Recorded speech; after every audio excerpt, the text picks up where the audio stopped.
आइए अब हम डिस्कस करते हैं the lens and the unseen world के बारे में। तो देखिए, हम अपनी आंखों से कितनी सारी चीजें देखते हैं, है ना? हाथी जैसे बड़े जानवर, बड़े बड़े पेड़, यहां तक कि छोटे छोटे इंसेक्ट्स भी। लेकिन क्या आप जानते हैं कि एक पूरी दुनिया ऐसी भी है जो हमें दिखाई ही नहीं देती? हाँ, एक बिल्कुल अनसीन वर्ल्ड, जिसमें लाखों करोड़ों इतने छोटे छोटे लिविंग थिंग्स हैं कि वो सोचिए रेत के एक दाने से भी छोटे हैं। अब आप सोच रहे होंगे ऐसा क्यों है, हम क्यों नहीं देख पाते। इसका सिंपल सा रीजन है हमारी ह्यूमन आई की एक फिजिकल लिमिट। एक हद है उसकी, और वो लिमिट है 0.1 मिलीमीटर्स। इससे छोटी कोई भी चीज हम बिना किसी हेल्प के, यानी विदाउट एनी एड, बिल्कुल नहीं देख सकते। It's just impossible for our naked eyes. तो फिर सबसे बड़ा सवाल ये उठता है कि अगर हम देख नहीं सकते तो हमें इस इनविजिबल वर्ल्ड के बारे में पता कैसे चला? इसे देखा कैसे गया? मतलब 0.1 mm से भी छोटी चीज़ों को देखना आखिर पॉसिबल हुआ तो हुआ कैसे? आपको जानकर हैरानी होगी कि इस मैसिव ब्रेक थ्रू के पीछे एक बहुत ही सिंपल सी चीज़ थी। एक ऐसी चीज़ जिसने आगे चलकर पूरी साइंस की हिस्ट्री ही बदल दी। और वो चीज है अ लेंस। बिल्कुल सही। अब ये लेंस आखिर होता क्या है? सिंपल शब्दों में ये एक ट्रांसपेरेंट ग्लास या प्लास्टिक का टुकड़ा है। लेकिन इसकी खास बात है इसका एटलीस्ट एक कर्व्ड सरफेस। और इस कर्व्ड सरफेस का काम है लाइट को बेंड करना। देखिए, ये तीन कीवर्ड्स नोट कर लीजिए: ट्रांसपेरेंट, कर्व्ड सरफेस और बेंड लाइट। ये इसकी पूरी डेफिनेशन का बेस है। अब लेंसेज भी कई तरह के होते हैं, लेकिन इनमें से एक बहुत ही स्पेशल टाइप है जिसे हम कहते हैं कॉन्वेक्स लेंस। इसकी पहचान बहुत आसान है। ये सेंटर में से मोटा यानी थिकर होता है और किनारों से यानी एजेस से पतला या थिनर होता है। पता है इसका शेप कैसा होता है? बिल्कुल मसूर की दाल जैसा। और यही तो इंटरेस्टिंग फैक्ट है। मसूर की दाल को लेंटिल सीड कहते हैं और इसी लेंटिल के लैटिन वर्ड से नाम आया लेंस। कितना कूल है ना? खैर, इसका मेन काम है पैरेलल आती हुई लाइट रेस को एक सिंगल पॉइंट पर लाकर मिलाना यानी कन्वर्ज करना। और इसी कन्वर्ज करने की प्रॉपर्टी से मिलती है इसे इसकी असली सुपर पावर, जिसे हम कहते हैं मैग्निफिकेशन। बेसिकली एक कॉन्वेक्स लेंस छोटी से छोटी चीजों को उनके एक्चुअल साइज से कई गुना बड़ा करके दिखा सकता है। अच्छा, अब एक एग्जाम टिप, ध्यान से सुनना। एग्जाम में जब कॉन्वेक्स लेंस की डेफिनेशन आए ना, तो ये दो कीवर्ड्स लिखना मत भूलना। एक, थिकर एट द सेंटर, और दूसरा कि ये लाइट को कन्वर्ज करता है। ये लिख दिया तो समझो फुल मार्क्स पक्के हैं। पता है, इस प्रिंसिपल को आप घर पर भी टेस्ट कर सकते हैं। बहुत सिंपल है। बस एक गोल पैंदे वाला फ्लास्क यानी राउंड बॉटम फ्लास्क लीजिए और उसमें पानी भर दीजिए। अब उसे किसी बुक के ऊपर रखिए। आप क्या देखेंगे कि जो लेटर्स हैं वो बड़े दिख रहे हैं, यानी दे अपीयर मैग्निफाइड। ऐसा इसलिए हो रहा है क्योंकि वो पानी से भरा हुआ गोल फ्लास्क एक टेम्परेरी सिंपल सा कॉन्वेक्स लेंस बन गया है और वो लाइट को रिफ्रैक्ट यानी बेंड करके लेटर्स को मैग्नीफाई कर रहा है। तो चलिए इस मैग्निफिकेशन की जर्नी को थोड़ा आगे बढ़ाते हैं। ये आइडिया शुरू हुआ था एंशिएंट टाइम्स में, जब साइंटिस्ट ऐसे ही पानी से भरी हुई गोल गोल ग्लास स्फीयर्स यूज करते थे। फिर टाइम आगे बढ़ा। 13वीं सेंचुरी में इन्वेंट हुआ द हैंड लेंस, जिसे आज हम सब मैग्नीफाइंग ग्लास के नाम से जानते हैं। और फिर 17वीं सेंचुरी में आया ए रियल गेम चेंजर, जब डेवलप हुए पहले कंपाउंड माइक्रोस्कोप्स। और इसके बाद तो जैसे सब कुछ ही बदल गया। सोचिए, इसी माइक्रोस्कोप की वजह से इंसानों ने पहली बार अपनी आंखों से देखा कि पानी की सिर्फ एक बूंद में लाखों जिंदा चीजें हो सकती हैं। माइंड ब्लोइंग है ना? और इन्हीं सभी लिविंग बींग्स को, चाहे वो एक हाथी जितना विशाल हो या एक बैक्टीरिया जितना छोटा, हम साइंस में एक कॉमन नाम से जानते हैं, और वो नाम है ऑर्गेनिजम्स। एक कोट है जो इस डिस्कवरी को बिल्कुल परफेक्टली सम अप करता है। The invention of the microscope opened the door to an invisible world teeming with life. मतलब सोचिए, माइक्रोस्कोप के इन्वेंशन ने एक ऐसी अनदेखी दुनिया का दरवाजा खोल दिया जो जिंदगी से भरी पड़ी थी। It was incredible. और जब एक पूरी नई दुनिया दिखी तो उसे स्टडी करने के लिए साइंस की नई ब्रांचेस भी तो बनेंगी ना। बिल्कुल। जैसे शुरू हुई माइक्रोबायोलॉजी। ये वो फील्ड है जिसमें हम इन्हीं माइक्रोस्कोपिक ऑर्गेनिजम्स जैसे बैक्टीरिया और वायरसेस की स्टडी करते हैं। और इसके साथ ही जन्म हुआ सेल बायोलॉजी का, जो लाइफ के सबसे बेसिक बिल्डिंग ब्लॉक्स यानी सेल्स को स्टडी करती है। लेकिन सबसे अमेजिंग बात पता क्या है? जिस प्रिंसिपल ने, जिस लेंस ने हमें ये इतनी छोटी टाइनी वर्ल्ड दिखाई, वही सेम प्रिंसिपल हमारी रोजमर्रा की जिंदगी में यानी डेली लाइफ्स में हर जगह काम आ रहा है। आप अपने आसपास देखिए, लेंसेज हर जगह हैं। हमारे चश्मे यानी स्पेक्टिकल्स जो हमारी विजन को ठीक करते हैं, उनमें क्या है? लेंस। दूर आसमान में प्लैनेट्स और स्टार्स देखने के लिए जो टेलीस्कोप्स यूज होते हैं उनका हार्ट भी लेंस ही है। आप जो फोटोज क्लिक करते हैं वो कैमरास भी लाइट को फोकस करने के लिए लेंस का ही तो इस्तेमाल करते हैं। और आज के मॉडर्न माइक्रोस्कोप्स तो इतने पावरफुल हो गए हैं कि हम इन एडवांस लेंसेज की हेल्प से वायरसेस और यहाँ तक कि मॉलिक्यूल्स को भी देख सकते हैं। तो एंड में बस इस बात को सोचिए, from the smallest cell to the most distant galaxy, मतलब सबसे छोटे से छोटे सेल से लेकर सबसे दूर की गैलेक्सी तक, इन सबको देखने के लिए जो हमारी खिड़की है, a window to the universe, वो क्या है? वो एक सिंपल सा कर्व्ड पीस ऑफ ग्लास ही तो है। वही लेंस जो हमें एक अनदेखी दुनिया दिखाता है, वही हमें पूरे यूनिवर्स के राज भी दिखाता है। चलिए अब हम डिस्कस करते हैं सेल की डिस्कवरी के बारे में। ये साइंस की हिस्ट्री का एक बहुत ही इंपॉर्टेंट माइलस्टोन है, तो चलो इसे एकदम ध्यान से समझते हैं। तो ये कहानी शुरू होती है साल 1665 में। एक इंग्लिश साइंटिस्ट थे रॉबर्ट हुक। अब इनकी खास बात ये थी कि उन्होंने उस जमाने में अपना खुद का एक कंपाउंड माइक्रोस्कोप डिजाइन किया था। सोचो कितनी बड़ी बात थी। तो उन्होंने क्या किया, अपने बनाए हुए माइक्रोस्कोप का यूज करके उन्होंने कॉर्क की एक बहुत ही पतली सी स्लाइस ली और उसे एग्जामिन किया। अब ये कॉर्क क्या होता है? सिंपल है, ये पेड़ की छाल होती है, यानी उसकी डेड बार्क। और जब उन्होंने उस कॉर्क को माइक्रोस्कोप के नीचे देखा ना, वाओ, उन्हें कुछ बहुत इंटरेस्टिंग दिखा। उन्होंने नोटिस किया कि ये कॉर्क बहुत सारे छोटे छोटे खाली बॉक्स जैसे कंपार्टमेंट से बना हुआ है, बिल्कुल एक हनीकॉम्ब यानी मधुमक्खी के छत्ते जैसा स्ट्रक्चर। इन क्यूब लाइक स्ट्रक्चर्स को देखकर हुक ने इनके लिए एक टर्म कॉइन किया, सेल। और ये वर्ड आया कहाँ से? ये एक लैटिन वर्ड सेला से लिया गया है, जिसका मतलब होता है अ स्मॉल रूम। है ना एकदम परफेक्ट नाम उन कंपार्टमेंट्स के लिए। अब रॉबर्ट हुक ने अपनी सारी अमेजिंग ऑब्जर्वेशंस और जो भी उन्होंने देखा उसकी डिटेल्ड ड्राइंग्स को अपनी एक फेमस बुक में पब्लिश किया। उस बुक का नाम था माइक्रोग्राफिया। और लेट मी टेल यू, ये बुक उस टाइम का एक बहुत बड़ा साइंटिफिक ब्रेक थ्रू बन गई। लेकिन यहाँ एक ट्विस्ट है, एक बहुत इंपॉर्टेंट सवाल सामने आता है। ये जो सेल्स हुक ने डिस्कवर किए थे, उनका असली नेचर क्या था? क्या वो सच में जिंदा लिविंग स्ट्रक्चर्स थे? ओके, अब यहाँ एक बहुत बहुत क्रूशियल पॉइंट आता है। इसे स्टार मार्क कर लीजिए क्योंकि ये एग्जाम्स में अक्सर पूछा जाता है। हमेशा याद रखिएगा, हुक ने असल में लिविंग सेल्स ऑब्जर्व नहीं किए थे, क्योंकि कॉर्क तो डेड बार्क है, राइट? तो उन्होंने एक्चुअली सिर्फ कोक प्लांट के डेड सेल वॉल्स को देखा था। This is a very important distinction. चलिए अब स्टोरी में थोड़ा आगे बढ़ते हैं। हुक के कुछ सालों के बाद 1674 में सीन में एंट्री होती है एक और पायनियर की। उनका नाम था एंटनी वैन ल्यूएनहुक।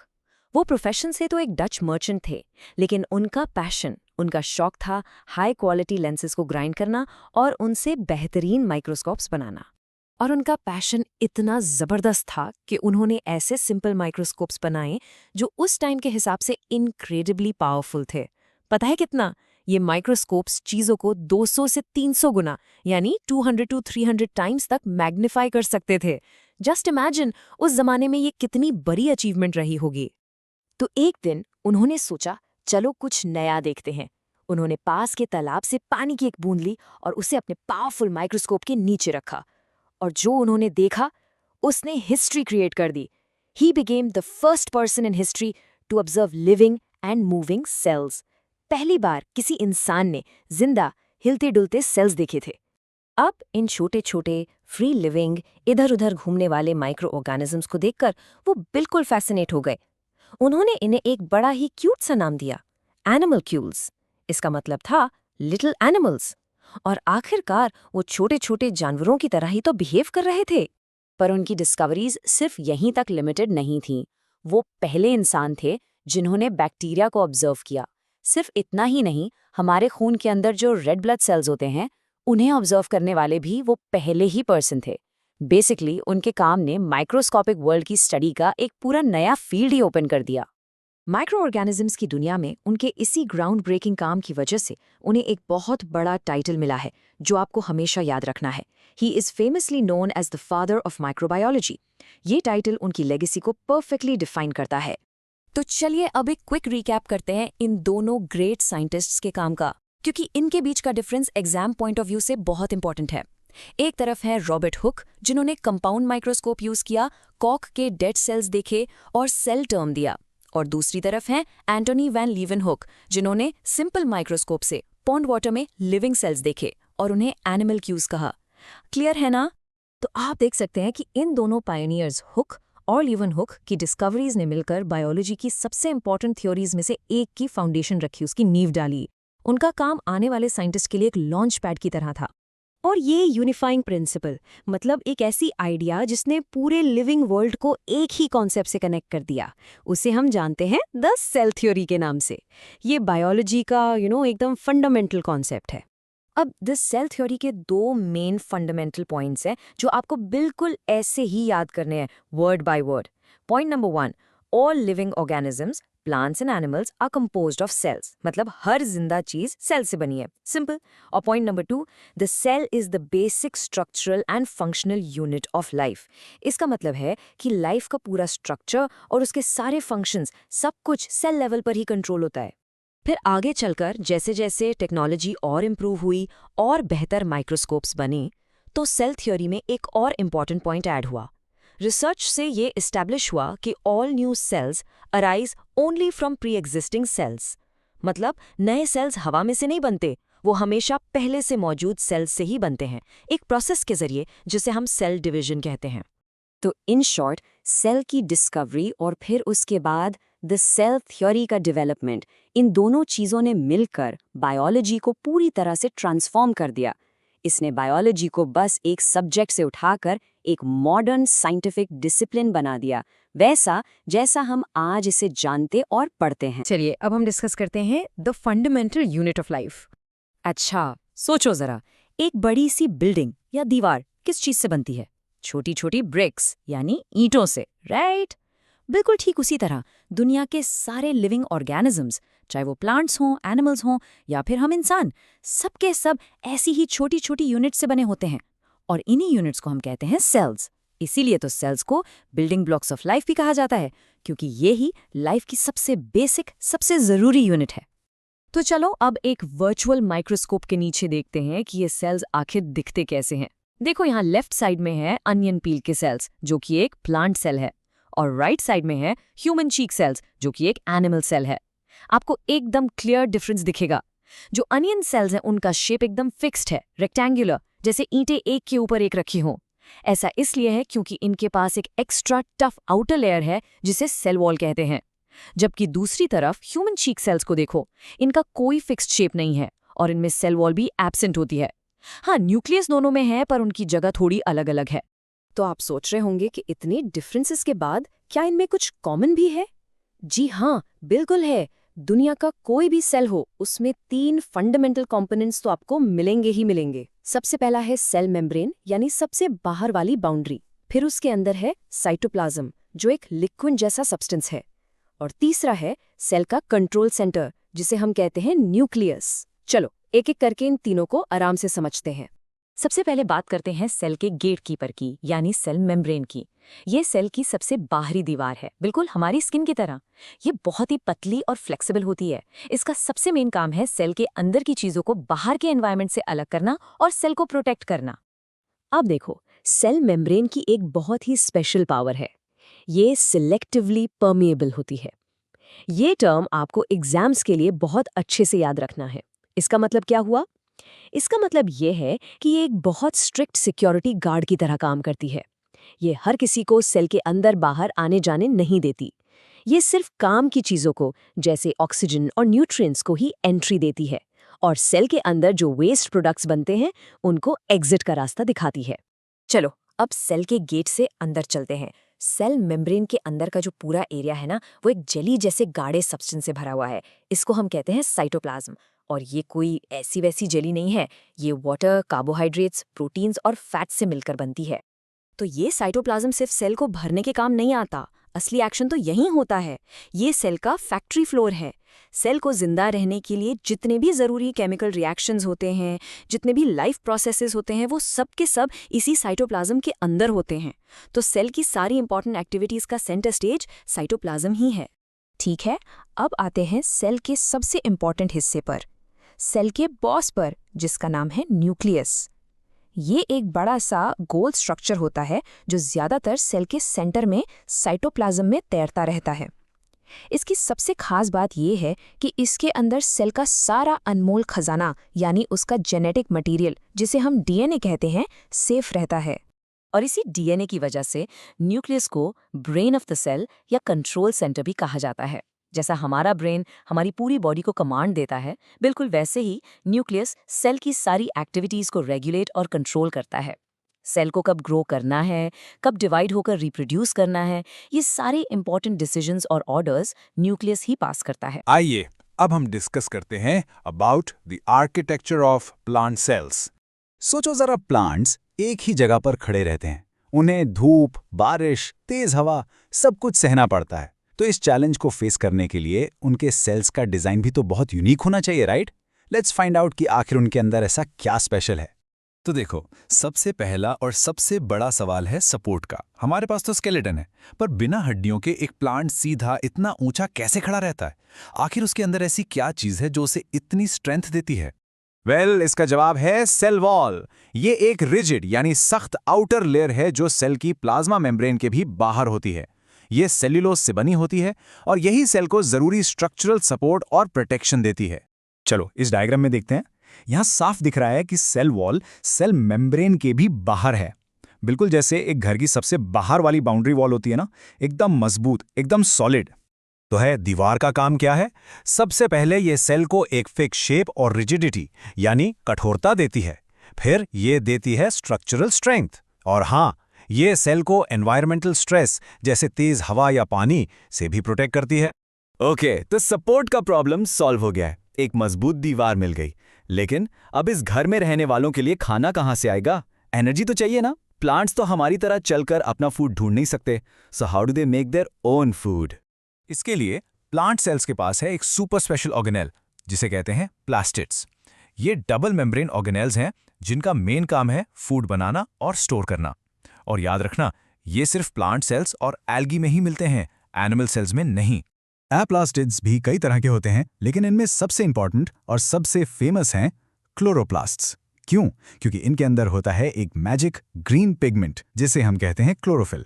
और ये क्लोरोप्लास्ट ही वो जगह है, वो साइट है जहां होता है फोटोसिंथेसिस, यानी a plant's way of cooking its own food.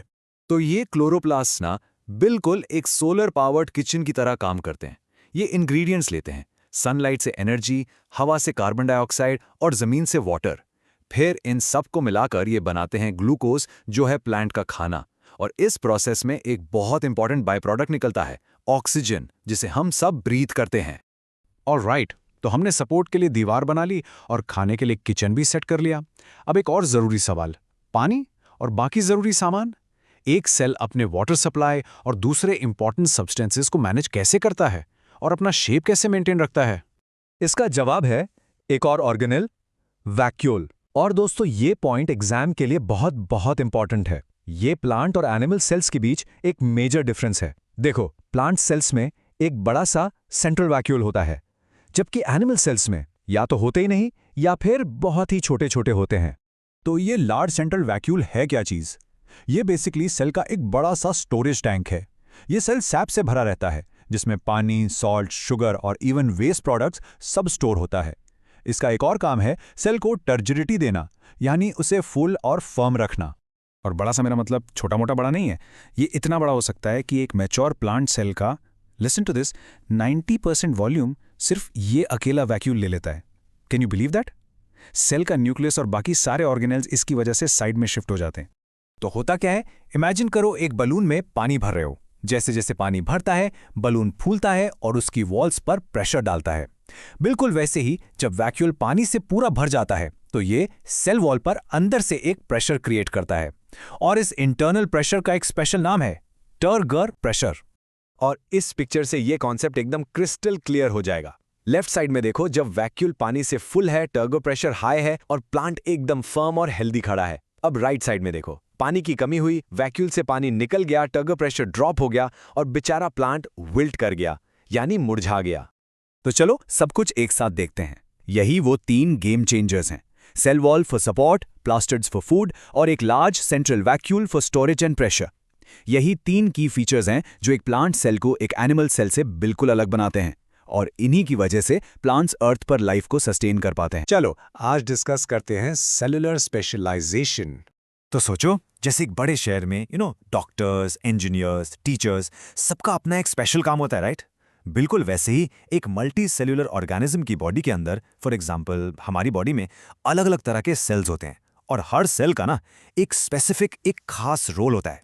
लेकिन यहाँ एक इंटरेस्टिंग सवाल उठता है, जब सारे सेल्स एक ही जगह से आ रहे हैं तो फिर उनके शेप्स और उनके काम इतने अलग अलग कैसे हो जाते हैं? वेल, इसका जवाब छिपा है एक प्रोसेस में जिसका नाम है डिफरेंशिएशन। अब ये जो टर्म है ना, डिफरेंशिएशन, ये एग्जाम पॉइंट ऑफ व्यू से बहुत इंपॉर्टेंट है। सो इसकी डेफिनेशन को ध्यान से समझो। देखो, इंटरेस्टिंग बात यह है कि हमारे सभी सेल्स के पास सेम टू सेम डीएनए होता है, लेकिन इस प्रोसेस में अलग अलग सेल्स के अंदर कुछ खास जीन्स स्विच ऑन हो जाते हैं और कुछ स्विच ऑफ। तो बेसिकली डिफरेंशिएशन वो प्रोसेस है जिससे सेल्स बड़े होते हैं, मैच्योर होते हैं और अपना एक स्पेशल रोल डिसाइड कर लेते हैं। इसी प्रोसेस की वजह से हर सेल को एक स्पेसिफिक शेप और स्ट्रक्चर मिलता है ताकि वो अपना स्पेशलाइज्ड फंक्शन यानी अपना काम बिल्कुल परफेक्टली कर पाए। ओके, तो आगे बढ़ने से पहले एक गोल्डन रूल समझ लेते हैं। ये इस टॉपिक का सबसे इंपॉर्टेंट कॉन्सेप्ट है, इसको हमेशा याद रखना है। और वो रूल है स्ट्रक्चर फिट्स फंक्शन। इसका मतलब क्या हुआ? सिंपल सा मतलब है कि एक सेल का जो डिजाइन या स्ट्रक्चर है वो उसके काम यानी इसके फंक्शन के लिए बिल्कुल परफेक्ट होता है। सोचो, जैसे एक स्पेसिफिक की ही एक स्पेसिफिक लॉक में फिट होती है ना? बिल्कुल वैसे ही हर सेल का शेप उसके काम के लिए ही डिजाइन किया गया है। चलो इस स्ट्रक्चर फिट्स फंक्शन वाले रूल को ना कुछ रियल एग्जाम्पल से समझते हैं। सबसे पहले आइए मिलते हैं मसल सेल्स से। इन्हें हम अपनी बॉडी के मूवर्स या एथलीट्स भी कह सकते हैं। पता है क्यों? क्योंकि इनका मेन काम ही है मूवमेंट करवाना। तो अब इनके स्ट्रक्चर को आराम से देखो। मसल सेल्स का जो शेप है वो स्पिंडल शेप्ड होता है, मतलब बीच से थोड़ा मोटा और एंड पॉइंट से पतला, और ये काफ़ी फ्लेक्सिबल भी होते हैं। इनका जो सबसे इंपॉर्टेंट की फीचर है वो है इनके अंदर मौजूद स्पेशल कंट्रैक्टाइल प्रोटीन्स। ये प्रोटीन्स ही जादू करते हैं। यही प्रोटीन्स इन सेल्स को कंट्रैक्ट यानी सिकुड़ने में और रिलैक्स यानी लंबा होने में हेल्प करते हैं, और इसी कॉन्ट्रैक्शन रिलैक्सेशन से हमारी बॉडी की सारी मूवमेंट पॉसिबल हो पाती है। ऑलराइट, मूवर्स के बाद अब बात करते हैं बॉडी के हाई स्पीड मैसेंजर्स की। ये हैं हमारे नर्व सेल्स, जिनको हम न्यूरॉन्स भी कहते हैं। बेसिकली ये बॉडी का इंटरनल इंटरनेट या टेलीफोन नेटवर्क हैं जो मैसेजेस को एक जगह से दूसरी जगह लाइटनिंग स्पीड से पहुंचाते हैं। अब इनका स्ट्रक्चर देखो कितना अमेजिंग है, बिल्कुल लंबा और ब्रांच्ड, जैसे घर में इलेक्ट्रिसिटी की वायर्स फैली होती हैं। इनका ये जो इलोंगेटेड स्ट्रक्चर है ना, यही इनका सीक्रेट वेपन है। इसी यूनिक शेप की वजह से ये इलेक्ट्रिकल मैसेजेस को बहुत तेजी से, रैपिडली बॉडी में लंबी से लंबी दूरी तक ट्रांसमिट कर सकते हैं। सोचो, ब्रेन से लेकर आपके पैर के अंगूठे तक, और वापस भी in a fraction of a second. तो हमने मूवमेंट देख लिया, मैसेजिंग देख लिया, अब बारी है ट्रांसपोर्ट की। तो चलिए मिलते हैं अपनी बॉडी के सुपर बिजी डिलीवरी ट्रक से, रेड ब्लड सेल्स या सिंपली आरबीसीज। इनका काम है एक बहुत ही जरूरी एक वीआईपी पैकेज डिलीवर करना। यहाँ पर ना इनका शेप सबसे इंपॉर्टेंट चीज़ है। ये डिस्क शेप्ड होते हैं और बाइकॉनकेव। बाइकॉनकेव का मतलब है बीच से थोड़ा सा अंदर की तरफ दबे हुए। ये जो यूनिक शेप है ना, ये एक बहुत ही क्लेवर डिज़ाइन है। पता है क्यों? इससे सेल का सरफेस यानी सतह बढ़ जाती है, और ज़्यादा सरफेस एरिया मतलब ये अपने ऊपर मैक्सिमम पॉसिबल ऑक्सीजन कैरी कर पाते हैं, और फिर ये इस ऑक्सीजन को हमारे लंग्स से उठाकर बॉडी के कोने कोने में हर एक सेल तक डिलीवर करते हैं। ओके, डिलीवरी सर्विस के बाद अब देखते हैं हमारी बॉडी की प्रोटेक्टिव सिटी वॉल्स को। ये हैं हमारे स्किन सेल्स। सोचो, ये हमारी बॉडी के गार्ड्स हैं, उसकी बाउंड्री वॉल्स हैं जो बॉडी के लिए एक स्ट्रॉन्ग बैरियर बनाते हैं। और यहाँ भी स्ट्रक्चर फिट्स फंक्शन का रूल बिल्कुल साफ नजर आता है। ये सेल्स देखो कितने पतले, फ्लैट और टाइल जैसे हैं, और ये एक दूसरे से बिल्कुल चिपककर बहुत टाइटली पैक्ड रहते हैं। इनका ये जो टाइल जैसा अरेंजमेंट है ना, ये एक कंटिन्यूअस अनब्रेकेबल प्रोटेक्टिव शीट बना देता है जो हमें बाहर से कवर करती है और अंदर से प्रोटेक्ट करती है। तो चलो एक क्विक कंपैरिजन करते हैं इन दो सेल्स का, रेड ब्लड सेल और स्किन सेल। यहां देखो, एक का शेप है बाइकॉनकेव डिस्क जिसका काम है ऑक्सीजन ट्रांसपोर्ट, और दूसरे का शेप है फ्लैट टाइल जैसा जिसका काम है प्रोटेक्शन। इससे एकदम क्रिस्टल क्लियर हो जाता है कि कैसे कंप्लीटली अलग अलग स्ट्रक्चर्स बिल्कुल अलग अलग फंक्शंस के लिए बने हैं। तो अब एक सवाल आता है, क्या ये स्ट्रक्चर फिट्स फंक्शन का अमेजिंग डिजाइन प्रिंसिपल सिर्फ हम एनिमल्स में ही मिलता है? What do you think? Absolutely not, बिल्कुल नहीं। चलिए अब देखते हैं कि प्लांट्स के अंदर ये रूल कैसे काम करता है। एग्जाम्पल के लिए हम देखते हैं जाइलम सेल्स को।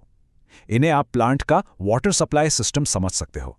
इनका स्ट्रक्चर देखिए, ये लंबे, खोखले यानी अंदर से हॉलो ट्यूब्स जैसे होते हैं। ये सेल्स एंड टू एंड जुड़कर एक के ऊपर एक कंटिन्यूअस पाइपलाइन बना लेते हैं।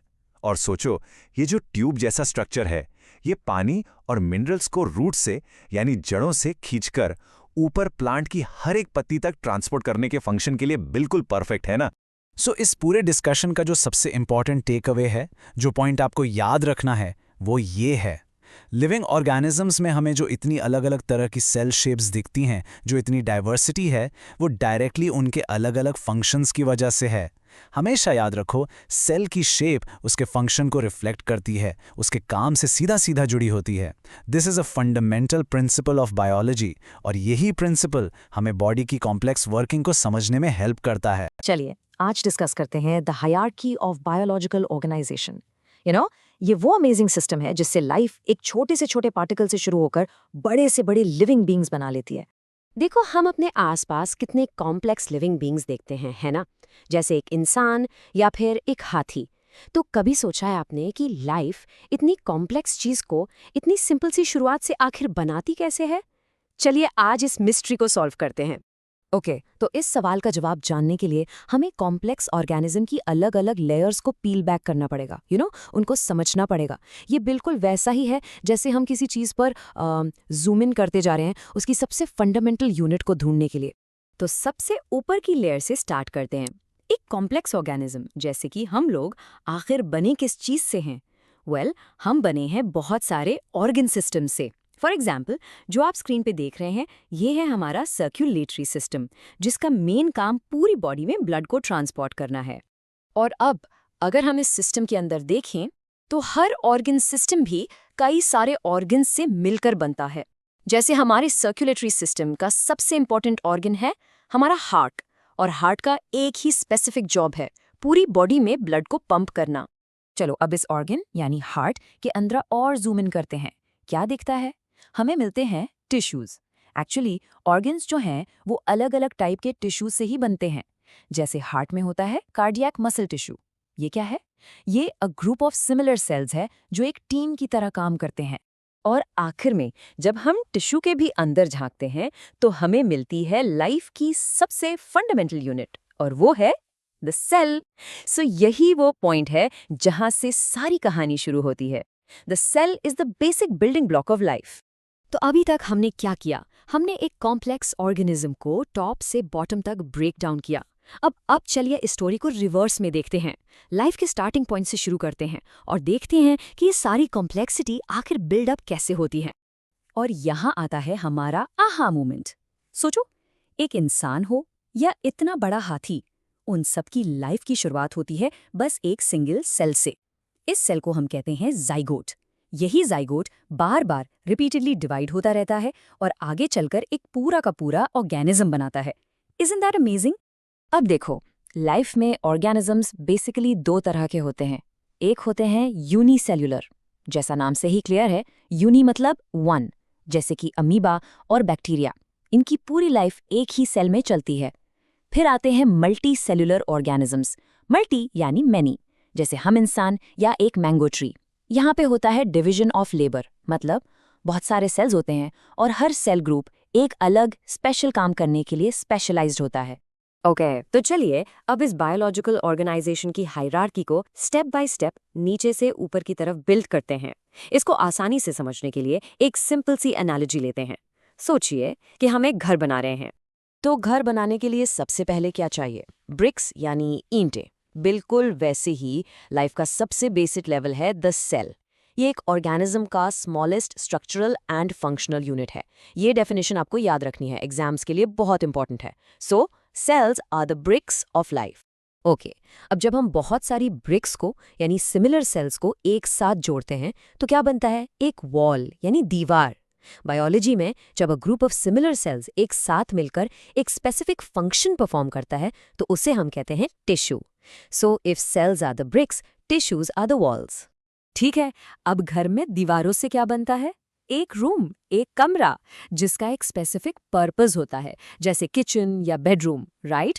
बिल्कुल वैसे ही जब अलग-अलग टाइप के टिश्यूज एक साथ मिलकर एक कॉमन फंक्शन के लिए काम करते हैं, तो वो बनाते हैं एक organ. So the walls of tissues form a room which is the organ. अब रूम के बाद क्या? पूरे घर को फंक्शन करने के लिए हमें सिस्टम्स चाहिए, जैसे प्लम्बिंग सिस्टम या इलेक्ट्रिकल सिस्टम. ये सिस्टम्स पूरे घर में फैले होते हैं. एग्जैक्टली इसी तरह हमारी बॉडी में नेक्स्ट लेवल है ऑर्गन सिस्टम. ये अ ग्रुप ऑफ ऑर्गन्स हैं जो आपस में कोऑपरेट करके बॉडी के बड़े बड़े मेजर फंक्शंस परफॉर्म करते हैं. और फाइनली जब सारे सिस्टम्स, प्लम्बिंग, इलेक्ट्रिकल, सब कुछ ठीक से काम करते हैं, तो हमारा कंप्लीट हाउस तैयार हो जाता है.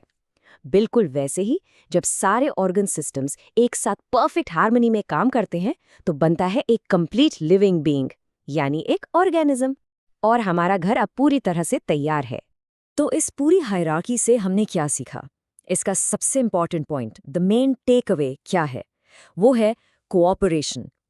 लाइफ तभी एग्जिस्ट कर सकती है जब ये सारे levels, from cell to organism, एक दूसरे के साथ मिलकर एक परफेक्ट टीम की तरह काम करते हैं. इस बात को ध्यान से समझिए कि cooperation between cells, tissues, organs and organ systems ही लाइफ को मेंटेन करने के लिए सबसे एसेंशियल चीज है. सोचो, अगर हार्ट अकेले काम करने लगे और ब्लड वेसल्स कोऑपरेट ना करें, तो क्या होगा? ऑर्गेनिज्म सर्वाइव नहीं कर पाएगा. इसलिए सबको एक टीम की तरह ही काम करना पड़ता है. और चलिए इस टॉपिक को एक बहुत ही इंटरेस्टिंग फैक्ट के साथ एंड करते हैं. क्या आप गेस कर सकते हैं कि इस दुनिया का सबसे बड़ा सिंगल सेल कौन सा है? वेल, वो है एक ऑस्ट्रिच एग का योक. हाँ, आपने सही सुना. इसका साइज देखिए, लगभग 170 बाय 130 मिलीमीटर्स तक हो सकता है. जस्ट इमेजिन, ये पूरा का पूरा योक सिर्फ एक सिंगल सेल है.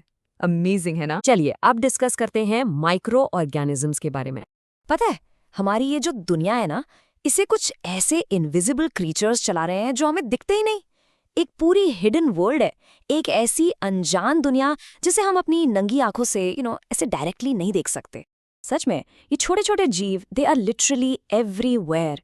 जिस हवा में हम सांस ले रहे हैं, जो पानी हम पी रहे हैं, और बिलीव इट और नॉट, हमारी बॉडी के अंदर भी ये मौजूद हैं.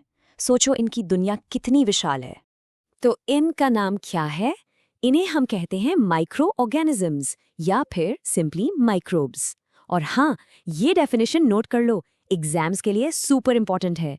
बिल्कुल ऐसे ही लिखना है, organisms that are too small to be seen with the naked eye. That's it, full marks. Okay, तो अब सवाल ये है कि ये मिलते कहाँ हैं? Well, माइक्रोब्स का कोई फिक्स एड्रेस नहीं है. ये आपको एयर में मिलेंगे, वाटर में मिलेंगे, सॉइल में मिलेंगे.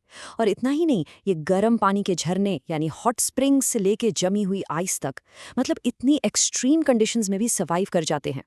और जैसा मैंने पहले बताया, एनिमल्स और ह्यूमंस की बॉडी के अंदर तो रहते ही हैं. तो चलिए इस हिडन रेल्म की जर्नी शुरू करते हैं. इस सफर में हम mainly 5 major groups of microbes से मिलेंगे. कौन कौन से हैं ये? ये हैं बैक्टीरिया, फंगी, प्रोटोजोआ, एल्गी और आखिर में वायरसेस. रेडी? चलो एक एक करके इन सबको एक्सप्लोर करते हैं.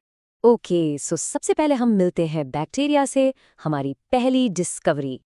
अब बैक्टीरिया की खास बात ये है कि ये हमेशा यूनिसेल्युलर होते हैं. सिंपल है, यूनि का मतलब होता है 1, तो ये सिर्फ एक ही सेल से बने होते हैं. और एक चीज और याद रखना, इनके सेल के अंदर कोई ऐसा प्रॉपर वेल डिफाइंड न्यूक्लियस नहीं होता. और पता है, बैक्टीरिया बड़े इंटरेस्टिंग होते हैं क्योंकि ये अलग अलग शेप्स में आते हैं. चलो देखते हैं. सबसे पहले ये देखो, जो बिल्कुल गोल है यानी स्फेरिकल शेप के, उन्हें हम कहते हैं कॉकी. नेक्स्ट अप, अब ये देखो, ये रॉड शेप्ड हैं, बिल्कुल एक छोटी सी डंडी या रॉड की तरह. इन्हें कहते हैं बेसिलाई. अब कुछ और भी हैं. कुछ बैक्टीरिया स्पाइरल जैसे दिखते हैं, ऐसे घुमावदार, जैसे एक स्प्रिंग हो. इनका नाम है स्पिरिला. काफी कूल शेप है ना? और फाइनली ये देखो, कॉमा शेप्ड बैक्टीरिया. इनका शेप बिल्कुल इंग्लिश के कॉमा जैसा होता है, जो हम लिखने में यूज करते हैं. इन्हें कहते हैं विब्रियो. तो देखा आपने, सिर्फ एक ग्रुप बैक्टीरिया और उसमें ही शेप्स की कितनी सारी वैरायटी है. चलो आगे बढ़ते हैं और अब मिलते हैं फंगी से. फंगी थोड़े अलग हैं. ये यूनिसेल्युलर भी हो सकते हैं, जैसे कि यीस्ट जिसे हम बेकिंग में यूज़ करते हैं, या फिर ये मल्टीसेल्युलर भी हो सकते हैं, जिसका बेस्ट एग्जाम्पल है ब्रेड मोल्ड जो आपने पुरानी ब्रेड पर देखा होगा। अब ये खाते क्या हैं? ये अपना खाना डीकेइंग मैटर यानी सड़े गले चीज़ों से लेते हैं। ऐसा क्यों? क्योंकि इनके पास प्लांट्स की तरह क्लोरोफिल नहीं होता, तो ये अपना खाना खुद नहीं बना सकते। नेक्स्ट स्टॉप हमारे अगले माइक्रोब है प्रोटोजोआ। ये भी यूनिसेल्युलर होते हैं, but they are more animal like. इनका सबसे फेमस एग्जाम्पल तो आपने ज़रूर सुना होगा, अमीबा। अमीबा के बारे में सबसे कूल बात क्या है? ये कि वो अपना शेप कॉन्स्टेंटली बदलता रहता है। कैसे? अपने फॉल्स फीट की मदद से, जिन्हें हम साइंटिफिकली कहते हैं स्यूडोपोडिया। और ये स्यूडोपोडिया वाला पॉइंट एग्जाम के लिए बहुत बहुत इंपॉर्टेंट है, इसे ज़रूर याद रखना। अरे वाह, अब देखो हमें क्या मिला। ये हैं एल्जी। आपने कभी रुके हुए पानी जैसे पॉन्ड्स में ऊपर एक ग्रीन कलर की लेयर देखी है? वेल, वो एल्जी ही होते हैं। इन्हें प्लांट लाइक माइक्रोब्स कहते हैं। क्यों? सिंपल है, क्योंकि इनके अंदर होता है क्लोरोफिल, बिल्कुल प्लांट्स की तरह, और इसी क्लोरोफिल की वजह से ये ग्रीन दिखते हैं और अपना खाना खुद बना पाते हैं। स्पाइरोजाइरा इसका एक बहुत ही कॉमन एग्जाम्पल है जो आपको पॉन्ड्स में आराम से मिल जाएगा। तो अब एक क्विक कंपैरिजन करते हैं फंगी और एल्गी के बीच। ये बहुत इंपॉर्टेंट है। फंगी में क्या था? राइट, उसमें क्लोरोफिल नहीं होता, इसीलिए वो अपना फूड खुद नहीं बना सकता। लेकिन एल्गी के पास क्लोरोफिल होता है, इसलिए वो फोटोसिंथेसिस करके आराम से अपना फूड खुद बना लेता है। ये मेन डिफरेंस है, इसको प्लीज अच्छे से याद रखना, कंफ्यूजन नहीं होना चाहिए। ओके, अब हम आ गए हैं अपनी जर्नी के फाइनल स्टॉप पर, और ये है सबसे मिस्टीरियस माइक्रोब, वायरस। वायरसेस इस पूरे ग्रुप में सबसे अलग हैं। पता है क्यों? क्योंकि ये एसेल्युलर होते हैं, मतलब इनकी कोई सेल बॉडी ही नहीं होती, और इसी यूनिक प्रॉपर्टी की वजह से इन्हें लिविंग और नॉन लिविंग के अजीब से बॉर्डर लाइन पर रखा जाता है। वायरस को आप एक हैकर की तरह समझ सकते हो। सीरियसली, जब तक ये किसी लिविंग होस्ट सेल के बाहर पड़ा है तब तक ये बिल्कुल नॉन लिविंग है, एक बेजान पार्टिकल। लेकिन जैसे ही इसे एक होस्ट सेल मिलता है और ये उसके अंदर घुस जाता है, ये सडनली एक्टिव हो जाता है, जिंदा हो जाता है और फिर रिप्रोड्यूस करना शुरू कर देता है। तो ये पूरा हाईजैकिंग प्रोसेस होता कैसे है? स्टेप 1, वायरस सबसे पहले होस्ट सेल की सरफेस पर आकर चिपक जाता है। It attaches itself. फिर वो अपना जेनेटिक मटेरियल, जिसमें उसकी सारी सीक्रेट इंस्ट्रक्शंस होती हैं, होस्ट सेल के अंदर इंजेक्ट कर देता है। जैसे एक इंजेक्शन लगाते हैं, बिल्कुल वैसे। अब बेचारा होस्ट सेल, वो तो पूरी तरह से हाईजैक हो चुका है। अब उसके पास अपना कंट्रोल नहीं है। वो अब वायरस की दी हुई इंस्ट्रक्शंस को फॉलो करने लगता है। अपने सारे ज़रूरी काम छोड़कर वो बस वायरस की कॉपीज यानी नए वायरस पार्टिकल्स बनाने की फैक्ट्री बन जाता है। और आखिर में क्या होता है? जब होस्ट सेल के अंदर हंड्रेड्स ऑफ न्यू वायरसेस बन जाते हैं, तो सेल इतना भर जाता है कि वो फट जाता है। It bursts open. और इससे क्या होता है? वो सारे नए वायरसेस बाहर निकल आते हैं, फ्री हो जाते हैं, और अब वो रेडी है आसपास के दूसरे हेल्दी सेल्स को जाकर इन्फेक्ट करने के लिए। ये साइकिल चलता रहता है। और इन्हीं वायरल हाईजैकर्स की वजह से होने वाली कई डिजीजेस से हम सब अनफॉर्चुनेटली काफ़ी फेमिलियर हैं। फॉर एग्जाम्पल, जो आम सर्दी जुकाम होता है यानी कॉमन कोल्ड, वो फ्लू वायरस से होता है। पोलियो एक वायरल डिजीज है, और ऑफ कोर्स कोविड-19 जिसने पूरी दुनिया को परेशान किया, ये सब वायरल डिजीजेस के ही एग्जाम्पल्स हैं। तो इस विशाल सी हिडन रेल्म ऑफ माइक्रोब्स में हमने देखा कि हर तरह के होते हैं। कुछ माइक्रोब्स हमारे फ्रेंड्स हैं जो हमारे लिए बेनिफिशियल हैं, और कुछ हमारे फोज हैं यानी दुश्मन, जो हमारे लिए हार्मफुल हैं और बीमारियां फैलाते हैं। इनके इन बेनिफिशियल और हार्मफुल रोल्स के बारे में हम आगे और भी डिटेल में समझेंगे। चलिए डिस्कस करते हैं चैप्टर माइक्रोबियल स्टूवर्ड्स, नेचर्स डीकंपोजर्स के बारे में। चलो एक थॉट एक्सपेरिमेंट से स्टार्ट करते हैं। सोचो, अगर इस दुनिया में कोई भी चीज जैसे डेड प्लांट्स या एनिमल्स कभी सड़ती गलती नहीं तो क्या होता? आई मीन जस्ट इमेजिन, हर तरफ बस कचरे का ढेर लग जाता। पूरी अर्थ एक तरह से एक जायंट गार्बेज डंप बन जाती, राइट? वेल, इस मैसिव प्रॉब्लम का सॉल्यूशन पता है क्या है? वो हैं हमारे इनविजिबल हीरोज, जिनको हम कहते हैं माइक्रोब्स। यही तो हैं क्लीनर्स ऑफ नेचर। ये इतने जरूरी हैं, इतने एसेंशियल हैं कि इनके बिना इकोलॉजिकल बैलेंस मेंटेन करना, वेल, इट्स इम्पॉसिबल। तो इस क्लीनिंग क्रू में जो मेन प्लेयर्स हैं, जो सबसे इंपॉर्टेंट काम करते हैं, वो है बैक्टीरिया और फंगी। बेसिकली यही वो माइक्रो ऑर्गेनिजम्स हैं जो सारे डेड ऑर्गेनिक मैटर को तोड़ने का, ब्रेक डाउन करने का जिम्मा उठाते हैं। ओके, तो जितनी भी डेड चीजें हैं राइट, जैसे गिरी हुई पत्तियां हो गई या डेड एनिमल्स, ये सब एक चीज से बनी होती हैं, जिसे हम कहते हैं कॉम्प्लेक्स ऑर्गेनिक मैटर। अब कॉम्प्लेक्स का मतलब क्या है? सिंपल, इसका मतलब है कि इसके अंदर के मॉलिक्यूल्स बहुत बड़े और टफ होते हैं, जिनको तोड़ना आसान नहीं है। और यहीं पर आते हैं हमारे माइक्रोब्स। यही माइक्रोब्स इस डेड मैटर पर एक्ट करते हैं। वो बेसिकली इस कॉम्प्लेक्स ऑर्गेनिक मैटर को आके ब्रेक डाउन करना शुरू कर देते हैं। तो जब ये ब्रेक डाउन होता है तो उससे क्या होता है? ये जो कॉम्प्लेक्स मैटर था ये कन्वर्ट हो जाता है सिंपल सब्सटेंसेस में, और ये सिंपल सब्सटेंसेस ये सॉइल में मिक्स हो जाते हैं। सोच लो, सारे काम की चीजें वापस मिट्टी में मिल जाती हैं और उसको रिच बना देती हैं। राइट, तो ये जो पूरा प्रोसेस है इसको हम कहते हैं डीकॉम्पोजिशन। और हाँ, ये definition exam point of view से सुपर इंपॉर्टेंट है। याद रखना, the process where microorganisms like bacteria and fungi break down complex dead organic matter into simple substances, returning them to the environment. बिल्कुल ऐसे ही लिखना। So the big question is, ये decomposition इतना जरूरी क्यों है? वेल, इसका सबसे बड़ा फायदा है न्यूट्रिएंट साइक्लिंग। ये टर्म न्यूट्रिएंट साइक्लिंग बहुत इंपॉर्टेंट है। बेसिकली इस प्रोसेस के बिना हमारा इकोसिस्टम हेल्दी रह ही नहीं सकता। Okay, let's break this down कि ये साइकिल चलता कैसे है। देखो, सबसे पहले तो डेड ऑर्गेनिजम्स और वेस्ट के अंदर सारे न्यूट्रिएंट्स होते हैं। फिर क्या होता है, माइक्रोब्स इनको डीकंपोज करके इन न्यूट्रिएंट्स को रिलीज कर देते हैं। उसके बाद ये सिंपल न्यूट्रिएंट्स जैसे नाइट्रोजन और कार्बन वापस सॉइल में आ जाते हैं, और फिर लिविंग प्लांट्स इन्हीं न्यूट्रिएंट्स को सॉइल से अब्जॉर्ब करते हैं ग्रो करने के लिए, और इस तरह से ये साइकिल चलता रहता है। और न्यूट्रिएंट्स का ये जो कांस्टेंट रिसाइकलिंग है ना, इसे ही मेंटेन होती है सॉइल फर्टिलिटी। यही चीज मिट्टी को उपजाऊ बनाती है। और आप तो जानते ही हो फर्टाइल सॉइल कितनी जरूरी है हमारे एग्रीकल्चर के लिए, सारे प्लांट्स के ग्रोथ के लिए, बेसिकली हमारे खाने के लिए। You know what's really fascinating? ये जो माइक्रोब्स की अंडरस्टैंडिंग है ना, ये कोई नई चीज नहीं है। आपको जानकर हैरानी होगी कि हमारे एंशिएंट इंडियन टेक्स्ट्स जैसे वेदास और अथर्ववेदा, उनमें भी इन अनसीन लाइफ फॉर्म्स का जिक्र है। उन्हें पता था कि ऐसी चीजें हैं जो बदलाव ला सकती हैं या बीमारी फैला सकती हैं। इन वैदिक टेक्स्ट में इन छोटी छोटी एंटिटीज के लिए एक स्पेशल वर्ड यूज किया गया था, और वो वर्ड है कृमि। ये बेसिकली एक संस्कृत टर्म है जो हर तरह के टाइनी एंटिटीज या वर्म्स के लिए यूज होता था, विजिबल भी और इनविजिबल भी। और इस कृमि कॉन्सेप्ट को आगे दो कैटेगरीज में डिवाइड किया गया था। एक आते थे दृश्य कृमि। दृश्य का मतलब जिसे देखा जा सके, यानी विजिबल, जैसे इंसेक्ट्स, मैगेट्स या वर्म्स। और दूसरे आते थे अदृश्य कृमि। अदृश्य मतलब इनविजिबल।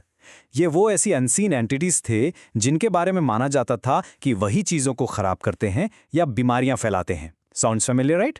ये एंशिएंट कॉन्सेप्ट बिल्कुल आज के माइक्रोब्स जैसा है। तो इससे क्या पता चलता है? इससे साफ पता चलता है कि माइक्रोस्कोप की इन्वेंशन से हजारों साल पहले भी एंशिएंट इंडिया के स्कॉलर्स को माइक्रोबायोलॉजी की एक फाउंडेशनल अवेयरनेस थी। सोच के देखो उस टाइम के लिए ये कितनी एडवांस्ड बात थी। चलो डिस्कस करते हैं माइक्रोब्स के इन्वायरमेंटल एप्लीकेशंस के बारे में। ये इतने टाइनी ऑर्गेनिजम्स हैं कि हमें नंगी आंखों से दिखते भी नहीं, but don't make the mistake of thinking they are weak. हमारे इन्वायरमेंट के लिए ये बहुत ही इंपॉर्टेंट काम करते हैं। तो यहाँ एक बड़ा सवाल उठता है, हमारे प्लैनेट के जो सबसे बड़े प्रॉब्लम्स हैं, जैसे इतना सारा वेस्ट और हर तरफ पोल्यूशन, क्या ये छोटे से लिविंग थिंग्स यानी माइक्रोब्स उन्हें सॉल्व कर सकते हैं? चलो इसके पीछे की साइंस को आराम से समझते हैं। और इसका जवाब है अ बिग यस, बिल्कुल कर सकते हैं। इनफैक्ट इसीलिए तो माइक्रो ऑर्गेनिजम्स को हम नेचर के टाइनी प्रॉब्लम सॉल्वर्स कहते हैं। वेस्ट मैनेजमेंट हो या रिन्यूएबल एनर्जी प्रोडक्शन, ये माइक्रोब्स हमारे सीक्रेट एलाइज हैं। ओके, सो इनकी पहली सुपर पावर है बायोगैस प्रोडक्शन। अब देखो, ये डेफिनेशन एग्जाम के लिए बहुत ज़रूरी है, so please pay attention. Biogas एक क्लीन रिन्यूएबल फ्यूल है। बेसिकली ये एक मिक्सचर है दो मेन गैसेस का। एक है मीथेन जो जलने में हेल्प करती है, और दूसरी है कार्बन डाइऑक्साइड। तो ये बनता कैसे है? Well, the process is actually quite simple. जब ऑर्गेनिक वेस्ट जैसे कि काउ डंग या प्लांट वेस्ट पर एनारोबिक बैक्टीरिया एक्ट करते हैं तो बायोगैस प्रोड्यूस होती है। और हाँ, इन स्पेशल बैक्टीरिया को मिथेनोजेंस कहते हैं। एक चीज हमेशा याद रखना, ये पूरा प्रोसेस ऑक्सीजन की एब्सेंस में होता है, जिसे हम एनारोबिक डीकॉम्पोजिशन कहते हैं। गांव में इस प्रोसेस को कैरी आउट करने के लिए एक बायोगैस प्लांट यूज किया जाता है। इसमें एक इनलेट से वेस्ट स्लरी को अंदर डाला जाता है, फिर डाइजेस्टर टैंक के अंदर मेथालोजेंस उस वेस्ट को तोड़ते हैं यानी डीकम्पोज करते हैं, और जो गैस बनती है वो गैस होल्डर में कलेक्ट हो जाती है। इसके दो फायदे हैं। एक तो कुकिंग और इलेक्ट्रिसिटी के लिए क्लीन फ्यूल मिल जाता है, और जो बचा हुआ स्लरी निकलता है वो एक फैंटास्टिक फर्टिलाइजर की तरह काम आता है। It's a total win win situation. चलो, ये तो हुई एवरीडे वेस्ट मैनेजमेंट की बात, लेकिन अब थोड़ा बड़ा सोचो। समुद्र में होने वाले बड़े ऑयल स्पिल्स जैसे मैसिव मैन मेड डिजास्टर्स के बारे में क्या माइक्रोब्स वहां भी कुछ कर सकते हैं? एब्सोल्युटली। और यहीं पर आती है इनकी दूसरी और भी ज्यादा अमेजिंग सुपर पावर, जिसे कहते हैं बायो रेमेडिएशन। ये डेफिनेशन भी एग्जाम के लिए सुपर इंपॉर्टेंट है। बायो रेमेडिएशन बेसिकली एक नेचुरल प्रोसेस है जिसमें हम माइक्रोब्स को यूज करके ऑयल स्पिल्स जैसे डेंजरस एनवायरमेंटल पोल्यूटेंट्स को ब्रेक डाउन करते हैं और सब कुछ साफ कर देते हैं। समझ लो, ये नेचर की अपनी क्लीनिंग क्रू है। और इस प्रोसेस का रिजल्ट कितना पावरफुल है वो आप यहाँ देख सकते हैं। जहां पहले एक ऑयल स्पिल की वजह से पूरा मरीन इकोसिस्टम, सारी मरीन लाइफ सब खतरे में थी, वहां इन बैक्टीरिया के एक्शन के बाद पूरा एरिया क्लीन हो जाता है और इकोसिस्टम वापस से रिस्टोर हो जाता है। ये है बायो रेमेडिएशन की असली पावर। लेकिन इस अमेजिंग टेक्नोलॉजी के पीछे दिमाग किसका था? इसके पीछे एक brilliant Indian American microbiologist Anand Mohan चक्रवर्ती का हाथ है। उन्होंने इस फील्ड में कुछ ऐसा किया जिसने सब कुछ बदल कर रख दिया। उन्होंने एक सुपर बग डेवलप किया। नहीं, ये कोई आम बैक्टीरिया नहीं था, ये एक जेनेटिकली इंजीनियर्ड स्यूडोमोनास बैक्टीरिया था। जेनेटिकली इंजीनियर्ड का मतलब है कि उन्होंने लैब में इस बैक्टीरिया के जीन्स को मॉडिफाई किया, उसे और पावरफुल बनाने के लिए। इसकी यूनिक कैपेबिलिटी ये थी कि ये क्रूड ऑयल को बहुत ही इफेक्टिवली ब्रेक डाउन कर सकता था। ये ऑयल स्पिल्स को क्लीन करने की दुनिया में एक रेवोल्यूशनरी ब्रेक थ्रू था। और ये अचीवमेंट इतनी बड़ी थी कि साल 1980 में उन्हें इस लिविंग ऑर्गेनिज्म के लिए एक लैंडमार्क पेटेंट मिला। Can you believe it? ये हिस्ट्री में पहली बार हुआ था कि किसी जिंदा चीज को पेटेंट किया गया हो। इस एक इवेंट ने साइंस और लॉ दोनों के लिए बिल्कुल नए रास्ते खोल दिए। इस सब से हमें जो क्रूशल पॉइंट समझना है वो ये है कि ये टाइनी माइक्रो ऑर्गेनिजम्स हमारे एनवायरनमेंट के लिए कितने पावरफुल और इनोवेटिव सॉल्यूशंस ऑफर करते हैं। बायोगैस से लेकर ऑयल स्पिल्स तक ये माइक्रोब्स हमारे प्लैनेट को हील करने में एक बहुत ही वाइटल रोल प्ले कर रहे हैं। They are truly nature's unsung heroes. Now let's discuss about microbes जो हमारे फूड और सॉइल में जादू करते हैं। पता है आपको, हमारे आसपास ना, इनफैक्ट हमारी किचन में और खेत में कुछ ऐसे इनविजिबल शेफ्स और फार्मर्स हैं जो रोज हमारे लिए काम कर रहे हैं, और ये इतने छोटे हैं कि हमें दिखते भी नहीं। इन्हीं को हम कहते हैं माइक्रोब्स। तो चलो शुरुआत करते हैं हमारी किचन से। कभी सोचा है आपने कि ये ब्रेड, केक या फिर इडली और ढोकला इतने सॉफ्ट और फ्लफी क्यों होते हैं? इसके पीछे ना एक बहुत ही स्पेशल माइक्रोब का कमाल है, और ये माइक्रोब है यीस्ट। देखो, अब एग्जाम के पॉइंट ऑफ व्यू से इसकी डेफिनेशन बहुत इंपॉर्टेंट है। So what is yeast? Yeast एक सिंगल सेल फंगस है जो बहुत तेजी से, मतलब रैपिडली रिप्रोड्यूस करता है। ये करता क्या है? ये शुगर को अल्कोहल और कार्बन डाइऑक्साइड में कन्वर्ट करता है, और इस पूरे प्रोसेस को हम कहते हैं फर्मेंटेशन। और हाँ, एक चीज हमेशा याद रखना जिसमें स्टूडेंट्स अक्सर गलती करते हैं, yeast is a fungus not a bacterium. इसको अच्छे से नोट कर लो। तो ये आखिर काम कैसे करता है? सोचो, जब हम आटे में थोड़ी शुगर और गर्म पानी के साथ यीस्ट मिलाते हैं ना, तो यीस्ट को जैसे पार्टी का इनविटेशन मिल जाता है। वो बहुत तेजी से मल्टीप्लाई करना शुरू कर देता है, और यहाँ एक बहुत इंपॉर्टेंट प्रोसेस होता है जिसे कहते हैं एनारोबिक रेस्पिरेशन। बेसिकली इसमें यीस्ट बिना ऑक्सीजन के ही शुगर को ब्रेक डाउन करके कार्बन डाइऑक्साइड गैस रिलीज करता है, और यही गैस डो में फंस जाती है और उसे ऊपर उठाती है, यानी राइज कराती है। अब इस स्लाइड में देखो, ये डो का क्रॉस सेक्शन है। ये जो छोटे छोटे पॉकेट्स या बबल्स दिख रहे हैं ना आपको, ये वही ट्रैप्ड कार्बन डाइऑक्साइड गैस है। बिल्कुल वैसे जैसे आप एक बलून में हवा भरते हो और वो फूल जाता है ना, बस वैसे ही ये गैस बबल्स आटे को फुलाकर एकदम सॉफ्ट और स्पंजी बना देते हैं। ओके, तो ब्रेड को स्पंजी तो एक गैस ने बनाया, लेकिन हमारी किचन में ना एक और माइक्रोबियल मैजिक होता है, जहां गैस नहीं बल्कि एक एसिड अपना कमाल दिखाता है। मैं बात कर रहा हूं दही की, कर्ड की। सोचो, दूध कितना पतला होता है, लेकिन दही एकदम गाढ़ा और सॉलिड। ये कैसे हो जाता है? इसके पीछे जो माइक्रोब है ना, वो है एक बैक्टीरियम जिसका नाम है लैक्टोबैसिलस। अब एक बात का ध्यान रखें, इसकी डेफिनेशन भी एग्जाम में आती ही आती है, सो इसको वर्ड फॉर वर्ड याद करना है। लैक्टोबैसिलस बैक्टीरियम गुनगुने दूध में मल्टीप्लाई होता है और दूध के अंदर जो शुगर है, जिसे कहते हैं लैक्टोज, उससे लैक्टिक एसिड में कन्वर्ट कर देता है। और हाँ, ये भी एक तरह का फर्मेंटेशन प्रोसेस ही है। चलो इस केमिकल चेंज को थोड़ा और डिटेल में समझते हैं। जैसा आप इस टेबल में देख सकते हो, दूध के अंदर जो लैक्टोज शुगर थी उसको लैक्टोबैसिलस ने लैक्टिक एसिड में बदल दिया। इसी एसिड की वजह से दही का टेस्ट थोड़ा सा खट्टा यानी सावर होता है। लेकिन स्टोरी यहाँ खत्म नहीं होती। ये लैक्टिक एसिड दूध के प्रोटीन, जिसका नाम है कैसीन, उस पर ऐड करके उसे कोएगुलेट कर देता है, मतलब उसे जमा देता है, और इससे ही दही को अपना वो गाढ़ा थिक टेक्सचर मिलता है। तो अभी तक हमने क्या देखा? हमने देखा कि माइक्रोब्स हमारी प्लेट में ब्रेड और कर्ड लाने में कितनी हेल्प करते हैं। लेकिन इनकी कहानी सिर्फ किचन तक लिमिटेड नहीं है। इनकी कहानी तो खेत तक जाती है, राइट? जिस मिट्टी में हमारा खाना उगता है ना, वहां भी ये माइक्रोब्स एक बहुत ही जरूरी काम कर रहे हैं। यहां देखिए जरा, ये हैं लेग्यूमिनस प्लांट्स, जैसे मटर या जो भी दाल के पौधे होते हैं, उनकी रूट्स। और इन रूट्स पर आपको ये छोटी छोटी गांठ जैसी चीजें दिख रही हैं, इन्हें ही कहते हैं रूट नोड्यूल्स। पता है, ये घर हैं हमारे अगले सुपर हीरो माइक्रोब के। और इस माइक्रोब का नाम है राइजोबियम। ये भी एक बैक्टीरियम है जो इन रूट नोड्यूल्स के अंदर रहता है। इसका काम तो बहुत ही क्रिटिकल है, जिसे कहते हैं नाइट्रोजन फिक्सेशन। अब ये है क्या?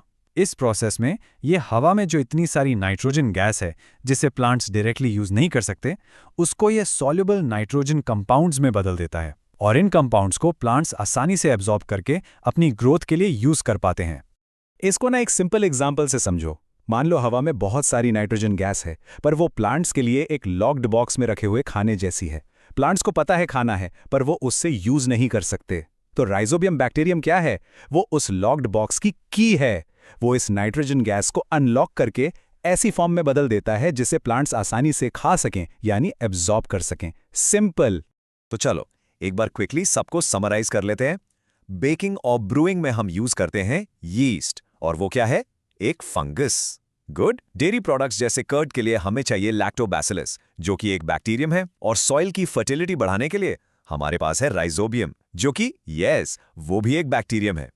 तो इससे हम क्या समझे? यही कि हमारे खाने से लेके हमारी मिट्टी तक ये छोटे छोटे माइक्रोब्स, ये साइलेंट वर्कर्स, एक ऐसी पावरफुल फोर्स हैं जो बिल्कुल चुपचाप साइलेंटली हमारी दुनिया को, हमारे वर्ल्ड को बेहतर बना रहे हैं। चलिए आज हम डिस्कस करते हैं एक बहुत ही इंटरेस्टिंग टॉपिक के बारे में, माइक्रो एल्गी। तो सबसे पहले ये माइक्रो एल्गी आखिर हैं क्या? ये बेसिकली माइक्रोस्कोपिक एल्गी हैं। माइक्रोस्कोपिक मतलब इतने ज्यादा छोटे कि इन्हें हम अपनी आंखों से देख ही नहीं सकते। ये आपको हर तरह की वाटर बॉडीज में मिल जाएंगे, जैसे कि पॉन्ड्स, लेक्स और यहाँ तक कि समुंदर में भी। और ये सब सिंगल सेल्ड ऑर्गेनिजम्स होते हैं। और पता है इनकी सबसे अमेजिंग बात क्या है? इनकी ग्रोथ बहुत ही तेजी से होती है, और इसके लिए इन्हें कोई कॉम्प्लिकेटेड चीजें नहीं चाहिए। सिर्फ और सिर्फ 3 सिंपल चीजें: धूप यानी सनलाइट, पानी यानी वाटर, और कार्बन डाइऑक्साइड। आप समझ लो कि ये नेचर की छोटी छोटी लेकिन सुपर एफिशिएंट फैक्ट्रीज हैं। ओके, तो ये फैक्ट्रीज काम कैसे करती हैं? बिल्कुल प्लांट्स की तरह ही इनका भी सीक्रेट वेपन है फोटोसिंथेसिस। ये वही प्रोसेस है जिसमें ये हमारे एटमॉस्फेयर से कार्बन डाइऑक्साइड को अब्जॉर्ब करते हैं, और बदले में क्या रिलीज करते हैं? ऑक्सीजन, वो गैस जिसके बिना हम जिंदा ही नहीं रह सकते। और अब ये फैक्ट तो आपको बिल्कुल सरप्राइज कर देगा। एक एस्टिमेट के हिसाब से हम जो सांस लेते हैं ना, उसमें 50% से भी ज्यादा ऑक्सीजन कहाँ से आती है? इन्हीं मरीन एल्गी से। मतलब समुद्र में रहने वाले ये इतने छोटे से ऑर्गेनिजम्स हमारे प्लैनेट के आधे से ज्यादा लंग्स का काम कर रहे हैं। Isn't that amazing? तो ये रहा इनका पूरा केमिकल रिएक्शन। देखिए कितना सिंपल है। सनलाइट की प्रेजेंस में कार्बन डाइऑक्साइड और वाटर रिएक्ट करते हैं। इससे बनता है ग्लूकोज, जो कि इनका खाना है, इनकी एनर्जी है, और साथ में रिलीज होती है हमारे काम की ऑक्सीजन। बस ये एक सिंपल सा केमिकल रिएक्शन है जो हमारे प्लैनेट पर ज्यादातर लाइफ को जिंदा रखता है। तो अब आप सोचिए, इनकी इतनी फास्ट ग्रोथ है और इतनी सिंपल नीड्स हैं। इन्हीं 2 चीज़ों की वजह से माइक्रो एल्गी फ्यूचर के लिए एक बहुत ही प्रॉमिसिंग रिसोर्स बन जाते हैं। किस चीज़ के लिए? सस्टेनेबल फूड और एनर्जी के लिए।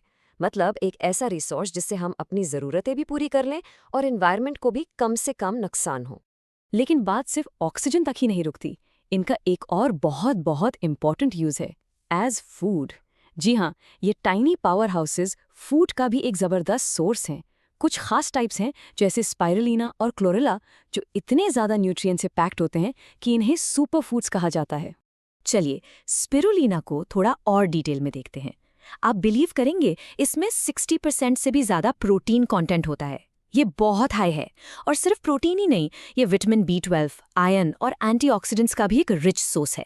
तो बेसिकली ये हमारी बॉडी के लिए ज़रूरी सभी न्यूट्रिएंट्स का एक कंप्लीट पावर हाउस पैकेज है।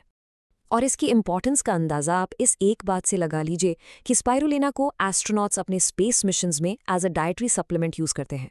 सोचिए, स्पेस में, क्योंकि इसकी थोड़ी सी क्वांटिटी भी उन्हें ज़रूरी सारे न्यूट्रिएंट्स दे देती है। इतना ही नहीं, इसका यूज़ पूरी दुनिया में उन पॉपुलेशंस की हेल्प के लिए भी किया जाता है जहां मैल न्यूट्रिशन एक बड़ी प्रॉब्लम है। तो अब तक हमने देखा कि ये हमें ऑक्सीजन देते हैं और फूड भी। लेकिन अब एक बहुत बड़ा सवाल सामने आता है, क्या ये छोटे से ऑर्गेनिजम्स हमारी कार्स और प्लेन्स को पावर कर सकते हैं? क्या इनके अंदर इतनी एनर्जी हो सकती है? और इसका जवाब है अ बिग यस, बिल्कुल कर सकते हैं। साइंटिस्ट इस पर बहुत एक्टिवली रिसर्च कर रहे हैं। वो माइक्रो एल्गी से ऑयल एक्सट्रैक्ट करके सस्टेनेबल फ्यूल्स, जिनको हम बायोफ्यूल्स कहते हैं, बनाने पर काम कर रहे हैं। तो ये फ्यूल बनता कैसे है? प्रोसेस काफ़ी सिंपल है, 3 स्टेप्स में। सबसे पहला स्टेप है कल्टिवेट। इसमें लार्ज क्वांटिटीज में माइक्रो एल्गी को पॉन्ड्स या स्पेशल बायोरिएक्टर्स में उगाया जाता है। स्टेप 2 है एक्सट्रैक्ट। जब एल्गी ग्रो हो जाती है तो उसके सेल्स से नेचुरल ऑयल को अलग किया जाता है। और फाइनल स्टेप है रिफाइन। इस ऑयल को फिर प्रोसेस और रिफाइन करके कार्स और प्लेन्स के लिए बायोफ्यूल बना लिया जाता है। तो जैसा आप देख सकते हैं, माइक्रो एल्गी पर रिसर्च, एनवायरमेंटल साइंस और बायोटेक्नोलॉजी जैसे फील्ड्स में बहुत तेज़ी से आगे बढ़ रही है और इससे न्यू पॉसिबिलिटीज़ ओपन अप हो रही हैं।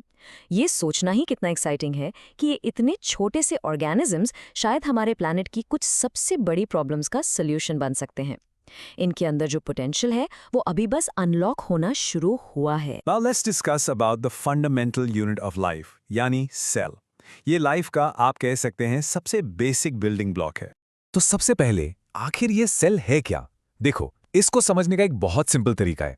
सोचो, एक घर कैसे बनता है? हजारों ईंटों से, राइट? हर एक ब्रेक, हर एक ईंट उस घर का बेसिक स्ट्रक्चर है। बिल्कुल वैसे ही हर लिविंग ऑर्गेनिज्म, चाहे वो छोटा हो या बड़ा, ऐसे ही छोटे छोटे सेल से बना है। इसीलिए हम कहते हैं कि cell the fundamental structural and functional unit of life है। मतलब यही स्ट्रक्चर भी बनाता है और सारे फंक्शंस भी परफॉर्म करता है। और ये इतना छोटा होता है कि आप इमेजिन भी नहीं कर सकते। हम इसे अपनी आंखों से नहीं देख सकते, पर सारे इंपॉर्टेंट लाइफ फंक्शंस जैसे रेस्पिरेशन, डाइजेशन, रिप्रोडक्शन, ये सब काम इसी एक छोटे से सेल के लेवल पर हो जाते हैं। अमेजिंग है ना?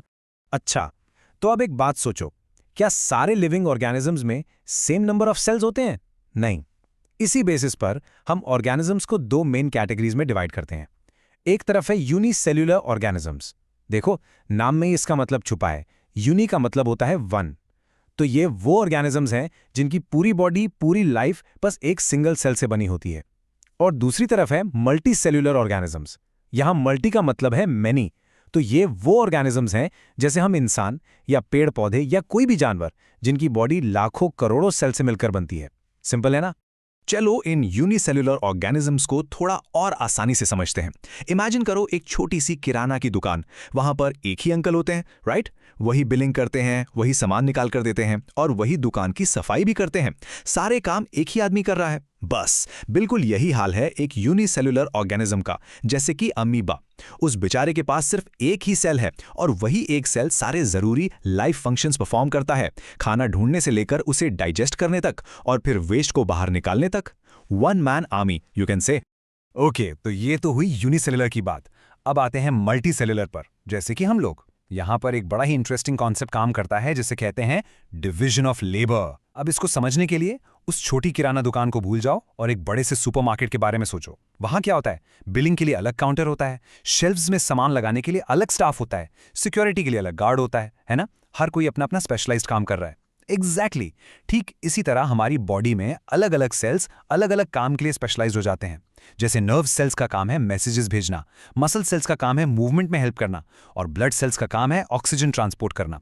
सब अपना अपना काम करते हैं और सब मिलकर एक परफेक्ट ऑर्गेनाइज सिस्टम बनाते हैं।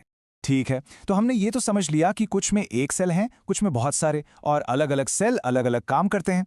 लेकिन अब एक बहुत इंपॉर्टेंट सवाल दिमाग में आता है, क्या इन सब सेल्स का जो इंटरनल डिजाइन है, जो इनका अंदरूनी स्ट्रक्चर है, वो सेम होता है?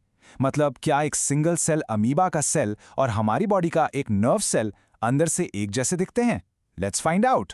तो इसका सीधा सा जवाब है बिल्कुल नहीं। इनका इंटरनल डिजाइन सेम नहीं होता।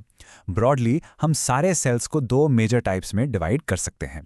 एक हैं प्रोकैरियोटिक सेल्स और दूसरे हैं यूकैरियोटिक सेल्स। और हाँ, एक बात याद रखना, इन दोनों के बीच का difference exam point of view से सुपर इंपॉर्टेंट है। सबसे बड़ा, सबसे फंडामेंटल डिफरेंस इनके बीच होता है न्यूक्लियस का। ध्यान से सुनो, प्रोकैरियोटिक सेल्स में एक वेल डिफाइंड मेम्ब्रेन वाला न्यूक्लियस एब्सेंट होता है, यानी कि नहीं होता, जबकि यूकैरियोटिक सेल्स में एक proper well defined nucleus present होता है। और क्योंकि न्यूक्लियस ही नहीं है, तो ऑब्वियसली उनके डीएनए की लोकेशन भी अलग अलग होगी। तो चलो पहले इस प्रोकैरियोटिक सेल को आगे समझते हैं। एकदम सिंपल सा एग्जांपल है इसका, बैक्टीरिया। सोचो, ये सेल एक स्टूडियो अपार्टमेंट जैसा है। एक ही बड़ा सा रूम जिसमें बेड भी है, किचन भी है और स्टडी टेबल भी है। कोई अलग अलग कमरे नहीं है, कोई दीवार नहीं है। बिल्कुल ऐसे ही इस सेल के अंदर भी इसका जो सबसे इंपॉर्टेंट मटेरियल है, जेनेटिक मटेरियल यानी डीएनए, वो किसी स्पेशल रूम में बंद नहीं होता। वो बस साइटोप्लाज्म में एक जगह थोड़ा इकट्ठा रहता है और उस जगह को हम कहते हैं न्यूक्लियोइड। इंपॉर्टेंट बात यह है कि इसके चारों तरफ कोई दीवार यानी कोई मेम्ब्रेन नहीं होती, सब कुछ खुला खुला है। अब स्टूडियो अपार्टमेंट से निकल कर आते हैं एक प्रॉपर बड़े से घर में। यह है एक यूकैरियोटिक सेल। इस घर में लिविंग रूम अलग है, किचन अलग है और बेडरूम्स भी अलग अलग हैं। हर चीज के लिए एक डेडिकेटेड रूम है। और इस घर का जो सबसे इंपॉर्टेंट रूम है, जहां सारी कीमती चीजें, सारे इंपॉर्टेंट डॉक्यूमेंट्स रखे हैं, वो है इसका मास्टर बेडरूम। हमारे सेल में ये मास्टर बेडरूम है न्यूक्लियस। सेल का सारा जेनेटिक मटेरियल यानी डीएनए इस न्यूक्लियस के अंदर एकदम सेफ, ऑर्गेनाइज तरीके से रखा होता है, एक प्रॉपर न्यूक्लियर मेम्ब्रेन के पीछे। तो आप देख सकते हो ये डिजाइन कितना ज्यादा एडवांस्ड और कॉम्प्लेक्स है। ओके, तो हमने प्रोकैरियोटिक और यूकैरियोटिक सेल के डिज़ाइन की बात कर ली, न्यूक्लियस की बात कर ली, डीएनए की बात कर ली। लेकिन एक मिनट, ये सारी चीज़ें तो इतनी ज़्यादा छोटी हैं कि हम उन्हें देख ही नहीं सकते। तो फिर हमें ये सब पता कैसे चला? आखिर इन छोटी छोटी स्ट्रक्चर्स को देखा कैसे जाता है? इसका जवाब है टेक्नोलॉजी। और कितनी पावरफुल टेक्नोलॉजी? इतनी कि वो एक चीज को 10 लाख गुना बड़ा कर सकती है। हाँ, 1 मिलियन टाइम्स मैग्निफिकेशन। ये कोई साई-फाई मूवी का स्पेशल इफेक्ट नहीं है, ये बिल्कुल रियल है। ये वो पावर है जिससे हम इस माइक्रोस्कोपिक दुनिया के अंदर झांक पाते हैं। आपने अपनी स्कूल लैब में लाइट माइक्रोस्कोप जरूर देखा होगा। वो किसी भी चीज को अराउंड 1500 टाइम्स तक मैग्नीफाई कर सकता है, जो काफी अच्छा है। लेकिन साइंस यहां रुकी नहीं। हमारे पास अब इससे भी कहीं ज्यादा पावरफुल टूल है, इलेक्ट्रॉन माइक्रोस्कोप। ये लाइट की जगह सुपर फास्ट इलेक्ट्रॉन बीम्स का यूज करता है और इसकी पावर इतनी है कि ये चीजों को 10 लाख गुना तक बड़ा कर सकता है। Just imagine.